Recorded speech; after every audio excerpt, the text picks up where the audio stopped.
Hey there, everyone. Welcome back to Marketing Matchmaker. I am super glad that you are here, and I'm excited about my interview today.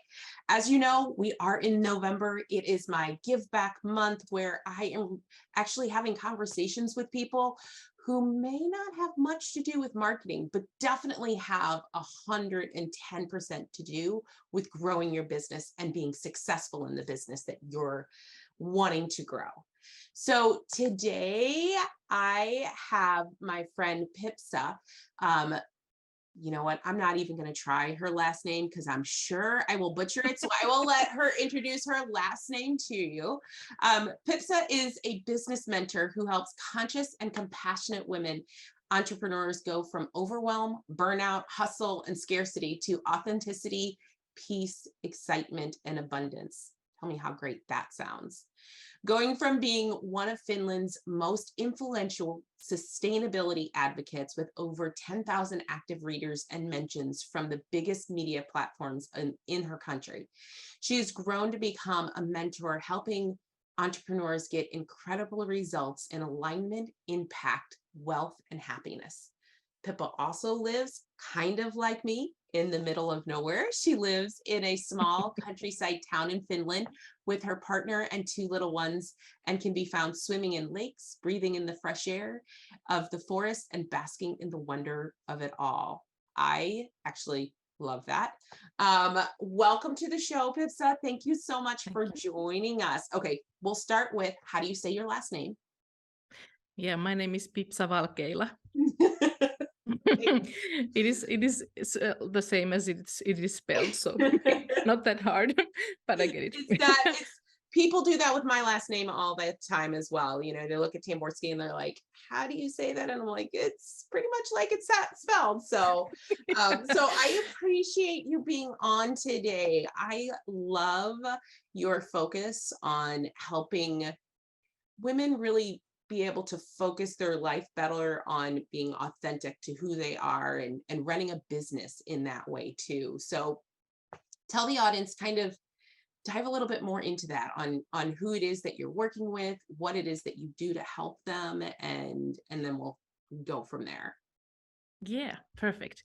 So I have been in business since 2014, and I have been always kind of dabbling in it, just doing little things here and there, and kind of forcing it until I burnt out. And I burnt out a year and a half ago, and it was the best thing that happened to me because it made me realize that I am absolutely not aligned with who I am. I have all these masks on, and I'm trying to be someone who I'm not. So, um, uh, going from being a sustainability influencer, I started kind of sharing this journey and helping other women do the same. So now I work as a mentor, and I'm focused on these kind of soft, heart-centered, loving women who want to bring their heart into their business and not do that hustle and grind and force, and who want more ease and alignment and abundance in their lives. So that's what I'm doing. That is fabulous. I will say, I have been there in my own business where I got to the point of like, I am done. I'm over business. I'm over all of this. And it was because of just that. I wasn't aligned with how my business was running, not with what I was doing. I love marketing. I love all the things about it. But it was how my business was running and how I was running it, because it was all hustle and grind and just, continuing to move forward. So I love the fact that you're helping, first, that you realize that in your own life, and that you're helping other people to really kind of move away from that. I know in corporate world, we've all been trained that we need to work 40, 60, 80-hour weeks, and just, we're all supposed to be hustling and grinding and keeping this all moving forward. And reality is, that's not really the truth. So tell me first, like, how does someone recognize that they're in burnout, that they're at that point of like, I'm done? Yeah, it's so kind of crazy because I feel like most of the world is kind of burning out. It's like the natural state of being for most people, which is insane. And Right. often it has to kind of get to a point where you just cannot function anymore. Like my body had to literally break down for me to realize like I need to make some changes. But that's how changes often happen when, life bumps up against you. But like being here on the other side and realizing how easy and amazing life can be, how things can just flow. It's easy to now see that most people are living in this kind of forced state where they are hiding between all of the, like they're hiding all of their heart inside all of this hardness and pushing forward. So yeah, I feel like if you feel like you're overwhelmed, I think that's a pretty great sign that there's something has to change, and hopefully you would change that before it kind of explodes into something bigger. Yeah. I mean, I think so often women especially um, do this a lot because a lot of women, not all, but a lot of women are also partners in their parents and and a lot of it feels to some women that like everything is on their shoulders. Yeah, They're doing the housework, they're doing the all of the things that go along with whatever stereotypical, idea of what a woman should do, which can add to that hustle and grind, like you don't even realize that you're in the muck, you're so far down in it. So when they hit that wall, like when they hit the wall and they're like, I am so overwhelmed and I'm burned out and I'm exhausted, what's the first thing they should do? I think the first thing is to create some boundaries to be able to actually listen to what your body is saying. So many of us we just go from one thing to the next and we never stop to listen, and we never take our emotions and our feelings seriously before before it's too late. But they are the compass that's trying to guide us. So yeah, I feel like it's the best thing is to stop and kind of clear off your plate, because there is so many things that are not compulsory even though we think it is. Like that's one of my favorite points in working with my clients, is making them realize like I have so much time. like I have nothing but time. Like I don't have to do all of these things. And yeah, it's really hard to kind of move into that space when you are kind of conditioned into just doing everything all the time. But at least start with the things that you don't bring you joy. That's a good place to start. That's an excellent place to start. I mean, I really, when I hit that wall so hard that I was over all of it, that was the first thing I did, was sit down and I was like, what am I doing that I actually like to do? And honestly, sometimes when you get to that point where you're that burned out, it's hard to even see what it is you like, right? Like you don't like Absolutely. Yeah. anything anymore. And that's a hard place to be as well. So when your clients are working with you as a mentor, um, what is it that they're coming to you with, and kind of how are you helping them move through this process? Yeah. So I have been doing one-on-one mentoring until now, but now I'm shifting it more into a course model. Nice. I have taken all the things that I've learned and kind of making it scalable and easier to access, and also not as expensive for other people to help as many people as I can. But Yeah. it's like most of the clients who come to me, they don't really know. They are so overwhelmed and they realize they can't keep going like this, but then they don't know like what to do, like how to even stop and rest. So that's where we usually start, creating a list of all the things we're doing in our day, and then creating another one with what we really want to be doing, and then comparing. And very often they might not even have any commonalities, like we're only doing things we think we're supposed to. That's so true. Doing what we're supposed to. There's someone that once told me I should stop shoulding all over myself, right? Like I should do this, I should do that. And quite honestly, I don't necessarily have to, just because somebody thinks I should. Um, so when people are working with you, what is it that, like the the plan? Like, are you guys creating a roadmap of how to, figure out what it is you want to do, or your course that's coming up, which I'm super excited about. I love courses. It What are they learning through that process? Yeah, one of the biggest things is tapping into our beliefs.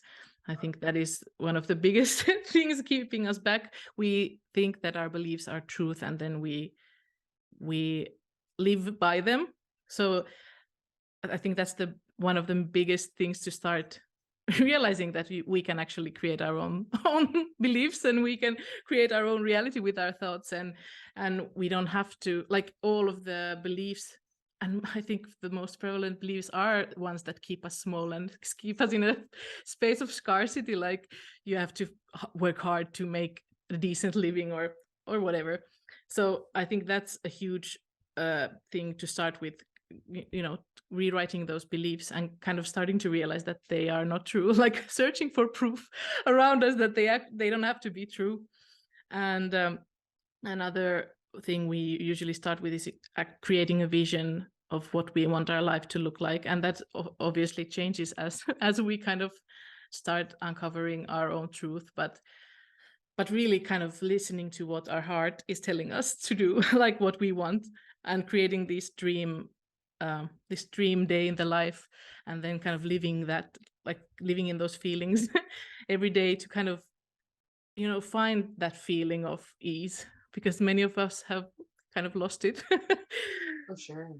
I think you definitely hit on something that is a myth that I think we need to talk about today, which is you have to work hard to make money. Like, you have to work 40, 60, 80 hours a week in order to make money. When someone says that to you, when they say, I have to work hard in order to be successful or to be financially stable, what do you tell them? That is absolutely not true. What I see all around me is that when these women come into alignment and start, like, stepping in their own truth and in their own power, like money and all kinds of abundance and opportunities, they just kind of naturally start appearing. You don't even have to necessarily do anything. Like, when you show up in the world as who you are, without your masks, like with your heart open, then people want to be around you, people want to pay you, people want what you have. And Right. I think that's so magical. And I love the fact that I don't, like, I have the choice to work if I want to work, and I don't have to work if I don't feel like that. Like, we all have that choice if we just tap into that place, I believe. That's fabulous, because I also agree with that. Like, I think we, as business owners and entrepreneurs, and which is 90% of my audience is that entrepreneur or coach, that we get to choose. It's our business. Like, we get to choose how it looks and what we do and how we do it. So I love that. So what are some other myths or beliefs that people come to you with that just aren't accurate? They're not the truth. Yeah, one of the biggest ones is that we have to do it all ourselves. We have to take care of our house and our kids and our work, and also the PTA, and also, like, everything. And Right. and that it's kind of like many people feel like asking for help or hiring or just not doing something at all is a weakness, but it absolutely isn't. Like, when you know the things you want to focus on and just focus on them, there's tremendous space and energy that's kind of released, and then you just have so much more energy to do. And I feel like so many women have such great gifts inside them, but they just never make them into a reality, because they just, first I have to clean my house, and then I have to do this, and then they never get to doing it. And it would be a much bigger way to change the world and create impact if they just tapped into that who they are.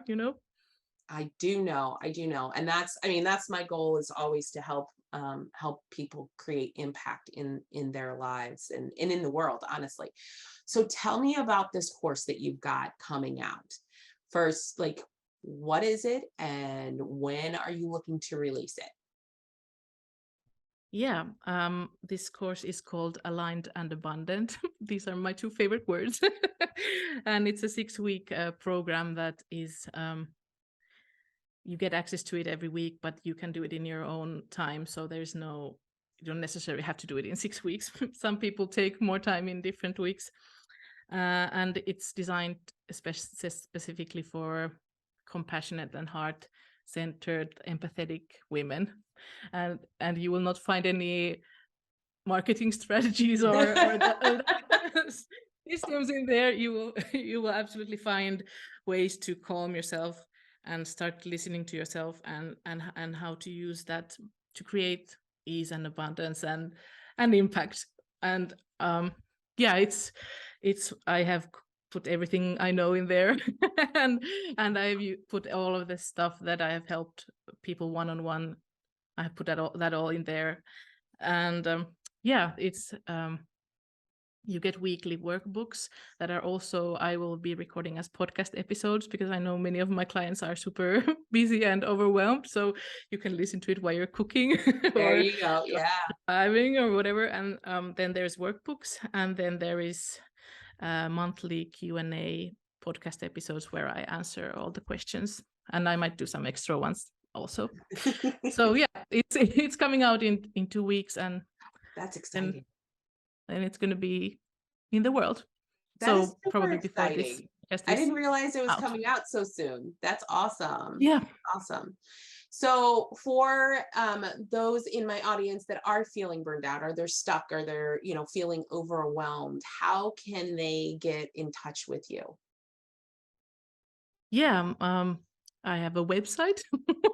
It's called Pipsa Valkeila.com. And we will probably have some show notes about it. I will absolutely put all of that in the show notes, so nobody has to worry about spelling.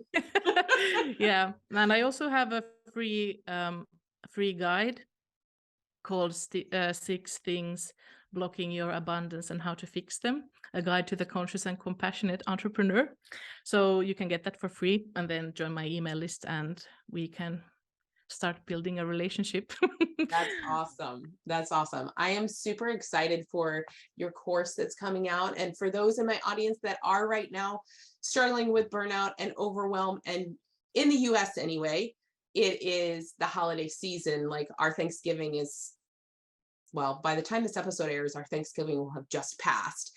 That being said, Thanksgiving, Christmas, New Year's, all of that stuff is coming up, which I think compounds that whole stress model for a lot of people. So Yeah. this course couldn't come out at a better time for people, honestly. So I would love, like I said, I will have all contact information for Pipsa in the show notes. So don't worry about having to type out her name. And if you guys are in that spot right now, reach out, download her download, see what you can do to start making the next year, 2023, actually stepping into it in a way that is a breath of fresh air, so that you are able to be aligned and abundant and have a fabulous new year. Thank you so much for being here with me, Pipsa. Is there anything that you have to, do you have one last thing to tell the audience, like one tip, trick, anything that you want to share before we end? Sure. I say follow your joy. If you are feeling joy doing something, do more of that. That will lead to great things. That's a great first step. I agree wholeheartedly. Thank you so much for everyone, and I will see you on the next episode. Thank you for listening to the Marketing Matchmaker Podcast. If you enjoyed this episode, I would love to hear your feedback. Please head over to Apple, iTunes, and leave a review so we can hear from you. And if you are a coach, consultant, or online course creator who are looking to grow your business, increase your income, and scale your impact, connect with me at yourmarketingmatchmaker.com. I look forward to hearing from you.